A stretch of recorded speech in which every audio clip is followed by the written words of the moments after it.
Aviatsiyaning ilk davridan buyon havo kemalari o'lchamlari jihatidan kattalashdi. Ularning tashqi ko'rinishi borgan sari aql bovar qilmas bo'la bordi. Texnik salohiyati esa imkoniyatlar chegarasiga qadar surildi. Ulkan samolyotlar har kuni yerning har bir burchagiga tonnalab yukni yetkazadi.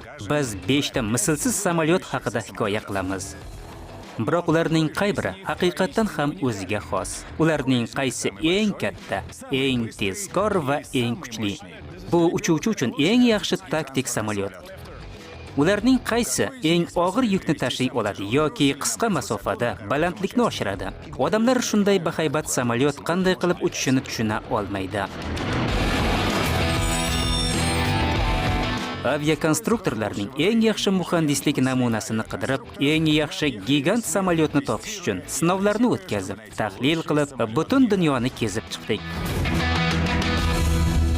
Mega dunyo, gigant samolyotlar. Har kuni 76 mingdan ortiq samolyot dunyoning turli nuqtalariga yuklar va yo'lovchilarni tashigan holda havoga ko'tariladi. Bu samolyotlar bizni parvozning qanchalik hayratomuz ekanligi haqida o'ylab ko'rishga majbur qiladi. Siz ularga qarab turib, shunday katta narsa qanday qilib uchishi va qulab tushmasligi haqida o'ylaysiz. Biz tadqiqot uchun 5 ta gigant samolyotni tanladik. Beluga super transportyori. Boshqa samolyotlarni tashish uchun ishlab chiqilgan bahodir.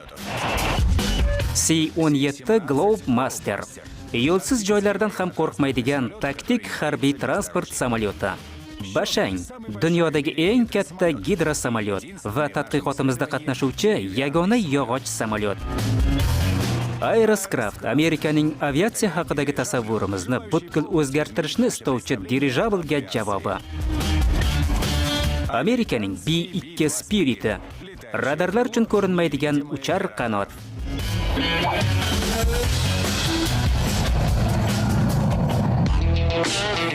Beshta mashina, muhandislik g'oyalarining 5 ta yutug'i, eng mukammal yetakchini aniqlash uchun 5 ta sinov. Birinchi bosqichimiz yuk ko'tarish imkoniyati. Gigantlar 5 taligimiz qanday ichki joyi bilan maqtana oladi? Aniq raqam ko'rsatilishiga qaramasdan B-2 Spirit 100 kub metr hajm bilan 5-o'rinda. Unda joy kam. Undagi joylarning barchasi yuqori texnologik qurollar bilan to'la. Bashang 4-o'rinda. 750 kishini yoki 35 tonnali bitta tankni tashish uchun ishlab chiqilgan samolyotning sig'imi 453 kubometrni tashkil qiladi. Bashang aql bovar qilmas ilgari siljish hisoblangan. Muhandislar uni hamon o'rganadi. C-17 Globemaster 3-o'rinda. Sig'imi 591 kubometrga, yuk ko'tarish imkoniyati 77 tonnaga teng. C-17 turli xil yuklarni tashiydi. Tovarlarni, harbiy bo'linmalarni, avtomobillarni tashishi mumkin. Uni hatto to'laqonli gospitalga aylantirsa ham bo'ladi. Aeroscraft 2-o'rinda. Ushbu havo kemasi ishga to'la yaroqli holatda hajmi 7000 kubometrdan ortiq bo'lgan yukni tashishi mumkin. Sinov yakuniga yetgan paytda, agar hammasi va'da qilingandek bo'lsa, ushbu mashina ilgari o'ylab topilgan barcha mashinalarni ortda qoldirishi mumkin. Ammo ushbu kun kelmaganligi bois, birinchi o'rinda ichki qismi 1400 kubometrga teng Beluga sifatida ma'lum bo'lgan super transportyor Airbus A360 turibdi. U dunyodagi eng hajmdor va sig'imdor sifatida ta'riflanadi.